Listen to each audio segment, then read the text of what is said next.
नाम का स्मरण अपने पास में रखिएगा। चलो सब लोग बोलेंगे, पहला नाम कौन सा है? अर्पणा।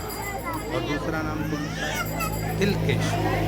तो पार्वती जी के जो दो नाम हुए हैं ये बड़े विशेष। एक अर्पणा, कभी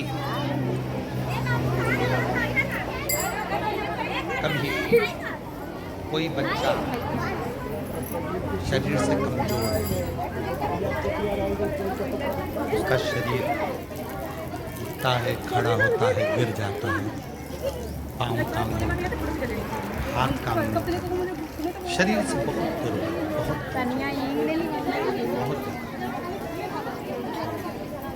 शिव महापुराण में अर्पणा नाम की मान्यता है।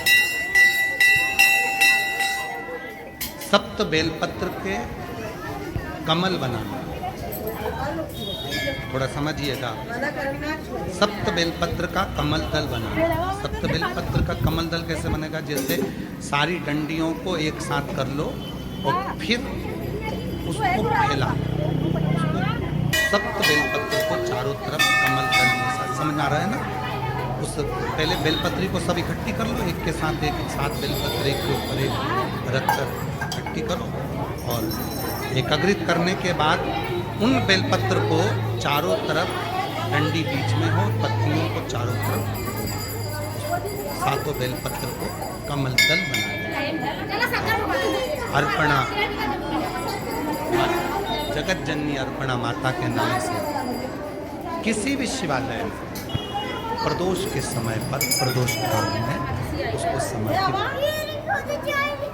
सात ही चावल के दाने उसके समर्पित कर, सातों चावल के दाने और सातों बेलपत्र वापिस दे।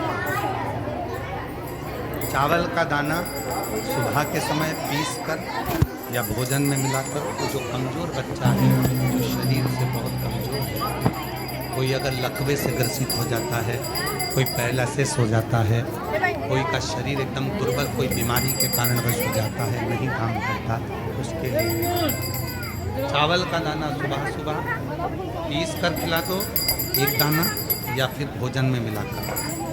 बेलपत्र की पत्ती भले सूख जाए, उसको रखकर बारीक पीस कर उसको नरम कर या तो भोजन में मिलाकर खिला दो, ऐसी इच्छा दो। 7 दिन का नियम पूरा करिए, आपको खुद मालूम पड़ेगा कि 90 दिन से उसके शरीर में एक ऊर्जा आने लगेगी और वो धीरे धीरे अपने शरीर पर स्थिर। अर्पण, अरे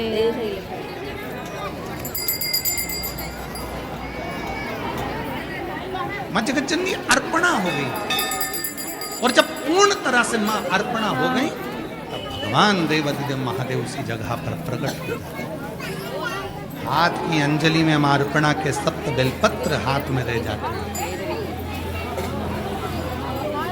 मां पार्वती की सहेली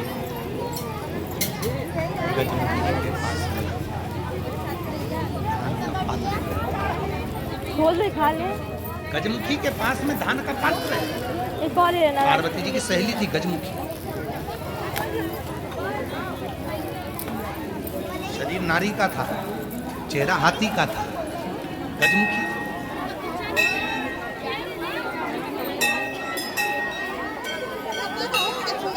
गजमुखी के पास में पात्र, उसमें धान हाथ में रह गया।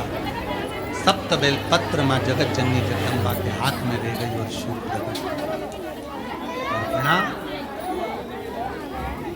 क्या चाहती हो? आपके लिए ये शरीर ऐसा हो गया, इस शरीर को शुद्ध कर। शिव जी ने तुरंत माँ जगत जननी को दर्शन देकर, और जो शरीर पूर्ण कमजोर था, दुर्बल था, काला था, शरीर बहुत खट्टा था, मेरे शंकर भगवान ने दर्शन देकर स्पर्श कर अर्पणा को फिर वापिस स्वस्थ कर। अर्पण